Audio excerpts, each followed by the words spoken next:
is OMFG. I'm here with MB. Malia Bouattia, president of the NUS, anti-racist organiser and badass extraordinaire. You've been the subject of intense press hostility, the likes of which for an NUS president I've never seen before. Yeah, it's been an election unlike any other in many ways, and whilst we knew that being the first woman of colour in the post after like 94 years of the organisation's existence, the first Muslim, was not really going to be easy in what we expected the response to be. Didn't expect the amount of heat that I did come under, and it was incredibly difficult. And I think that my election also happened around the same time as Sadiq Khan being elected mayor, and what was evident to people, and it was funny speaking to even some journalists, they said it was very surreal to see both your elections, because you stood on such different platforms and your politics are quite different, yet on account of you both being Muslims, you were subject to the same Islamophobic onslaught. At times I tried to kind of brush it under the rug and think, no, it's fine, this is what anyone in public office is subject to, but it's not. It's a time of hostility and tension in relation to Muslims. The other biggest concern for me was how this was going to impact like people of colour and Muslims, and their ability and desire to engage politically, and like my fear that this would be the source of disengagement was constantly at the back of my mind, and that was also the source of like my energy and drive. It's what keeps me going, because I think of not only those that came before me that endured far worse, that endured physical attacks, endured bricks through windows, and and far more death threats than Twitter and Facebook could deliver me, but stuck in those positions because they understood why it was politically significant. It's not just about me and my identity holding that position. It's also that in relation to my identity, all the values and principles and politics that I bring along with it, which is that of liberation. Tell me a bit about you and your family story, because I know that you were born in Algeria. I was actually, funnily enough, born here in Norwich. Oh my God, secret, because secret East Anglia. Yeah. I think it was about 2 months after I was born, we went back to Algeria. So having grown up as a child in Algeria, so when we came at the age of 7, which was pretty much overnight, to the civil war becoming closer and closer to home, there was, I remember the decision to leave came from my mom actually hearing a bomb go off at the university where my dad was teaching, and it was planted in his lecture theatre. So my mom was like, I heard it and I knew that irrespective of whether your father was a target or not of that particular attack, we were leaving. I cannot continue to allow for my daughters to be educated and to grow up in this environment. And so our world turned completely upside down the following day. And what was weird is that at no stage did my mom actually say that, we're moving to a new country and we're just going to live there. Because I think to a certain extent her and my dad were in complete denial as well. They, it was that whole kind of post-Windrush, 5 years and then we'll go back mentality. And it was the same. It's the same for many migrant communities. You think, no, we're going to stay until the dust settles and then we'll go back home. What happens is you come, you integrate, and it's to a certain extent too late. How has that impacted your own political development and developments in your thinking? My parents basically left everything they loved and knew to ensure that me and my sisters were educated in safety. Literally, that was the main aim. It was that education was the source of emancipation, that is how my daughters would grow up to be free, because they can understand the realities around them and develop the tools to kind of take on any barriers. Coming from that just at home, let alone a strong revolutionary history in Nigeria of international solidarity and of liberation, it was inevitable that I would take part at some point, and that came in the form of fighting for the for education, fighting for everybody's universal right. What were the thinkers and texts that have been a source of inspiration or knowledge for you? Because not just thinking in terms of you coming from Algeria, coming here, but I mean, you went to Birmingham, right? The kind of cradle of cultural studies as we know it. When I first started cultural studies at Birmingham, I was very much sticking to the reading list, and I didn't necessarily connect with like the content of, you know, this sociology module that I'd never picked up before. And it wasn't until I met a black academic, Jocelyn Ifafe, who kind of like helped me find my way through my own degree, and through those channels, you know, I discovered Stuart Hall far more intensely than like the reading list had initially allowed. Bell Hooks was a huge, oh my gosh, source of inspiration, and Trisha Rose as well. So I was very interested. Trisha Rose is amazing. Yeah, so cool. She is incredible.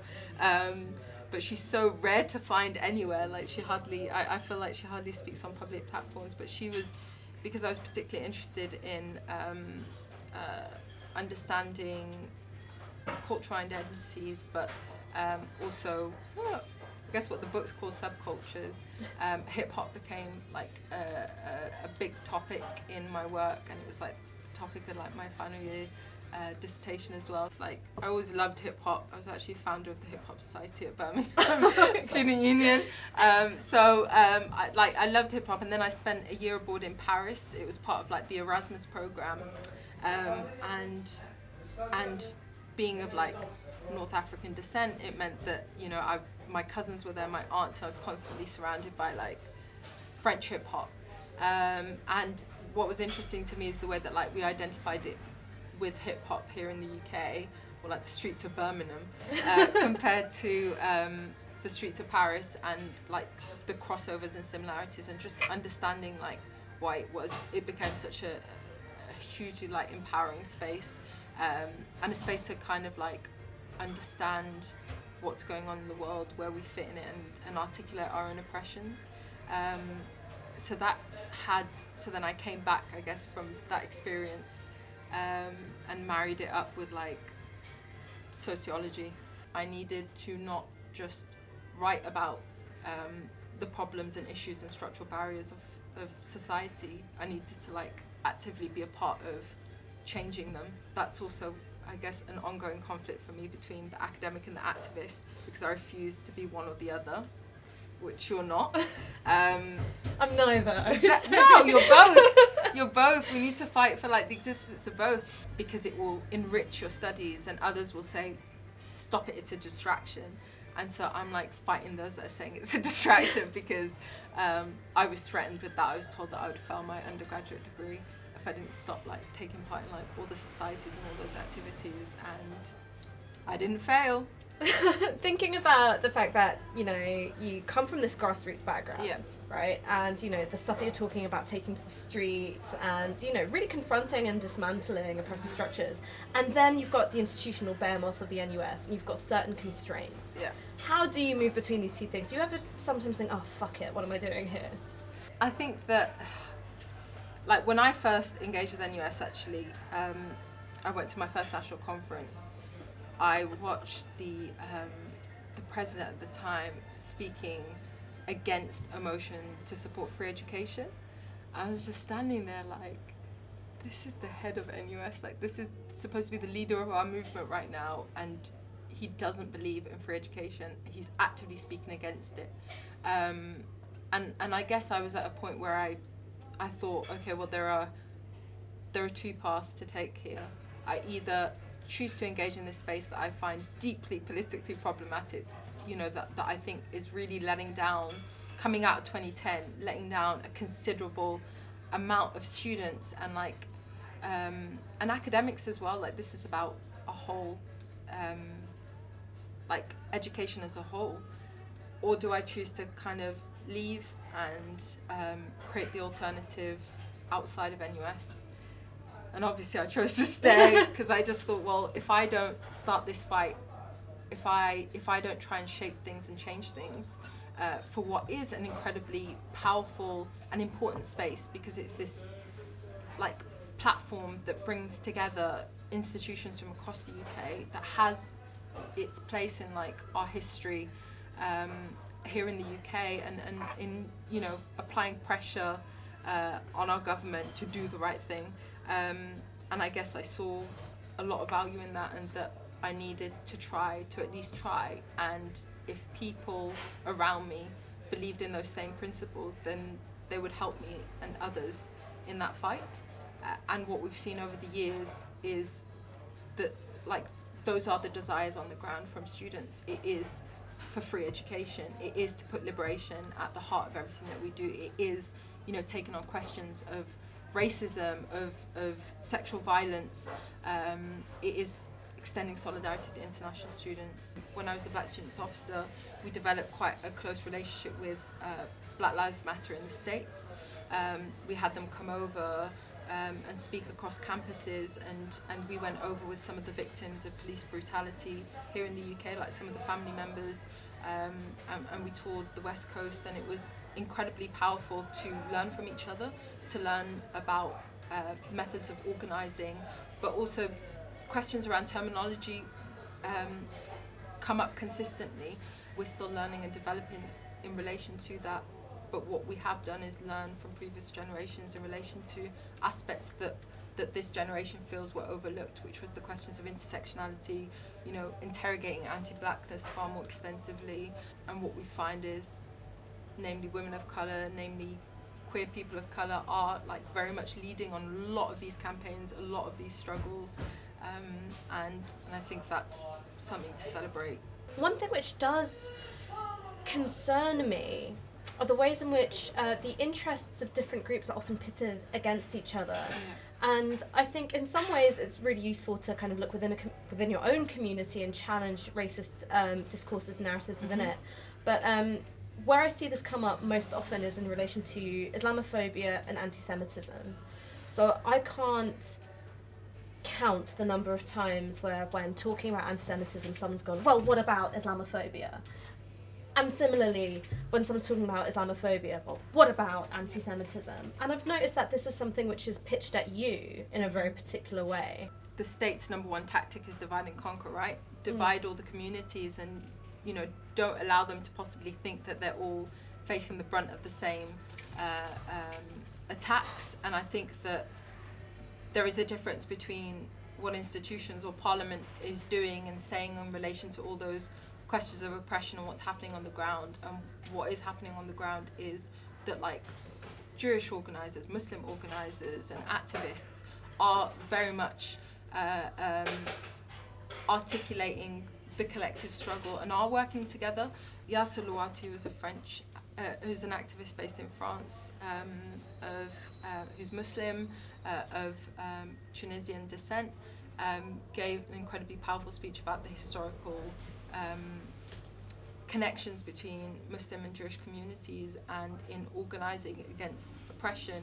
And he gave the example of the purpose of La Grande Mosquée in Paris in hiding members of the Jewish community in order to ensure their safety, and that, you know, whenever questions of anti-Semitism would arise, that Muslims will be there because they know that, like, it will be Jews today, it will be Muslims tomorrow, it will be, you know, black communities the next day, migrants the following day after that, and so on and so forth. And it was, and I guess he reminded us that actually we have so much to unite around, and we are dealing with the same beast in the form of racism. I never thought I would see an NUS president take such a critical and radical line on something like Prevent. So the Prevent strategy, aka racial profiling and spying on Muslim communities within our institutions, became statutory duty a couple of years ago now. And, you know, this was very much kind of turning our educators into informants and all students into suspects, particularly the students who are racialized, who are visibly Muslim, who show any kind of opposition to the status quo, to foreign policy and are critiquing the state in any way. And we've seen, like, since it's been put on statutory duty, we've seen, you know, political societies being completely clamped down on, from their events to their existence. We've seen speakers being banned with no clear explanation, and disproportionately you'll find students of colour and Muslim students being the target of that. And I think that, and academics as well are being deeply interrogated for what they teach and how they teach it, and feel like they're just constantly monitored. So that is the kind of climate that Prevent has created, and it's meant children are being targeted under this strategy, you know, for misspelling something or drawing something that looked like something else. So I think that it is an incredibly dangerous policy that has, in its targets, really shown its true colours. But I just say that my opposition to Prevent is not, like, didn't just develop through me. That I'm not standing just as a president who opposes Prevent a lot. You know, I'm stood here in my position alongside all the other teaching unions that have passed policy in opposition to it and that have criticised it. I'm standing alongside, you know, communities, not just Muslim communities, but communities across the board, faith communities that have all spoken out very vocally against this policy for what it is. And that's the nature of the shift within NUS as well. That was a grassroots struggle. That was Muslim students, the Black Students Campaign, you know, other postgraduate students and so on, taking to, you know, our national conference year upon year, and building a base, building a huge movement. And from that, we developed the Students Not Suspects campaign, which is a coalition of other organisations that are actively working against the existence of this policy. Not a reform, but it's total, like, dismantling. Abolition, you might say. Abolition. And so, one last question. Favourite thing about Brom? The people. The people. Yeah. You are such a politician. No, I know I am. No, I'm really, it is, or like the Burmese with the Birmingham accent. You love the Birmingham accent? We love the Birmingham accent. It's Peaky Blinders have, like, made it sexy now, apparently. So I'm really glad to have gone this accent. exclusive for you about, like, Peaky Blinders made the Brom accent sexy. Anything you want to leave our viewers with before we wrap up? The struggle continues.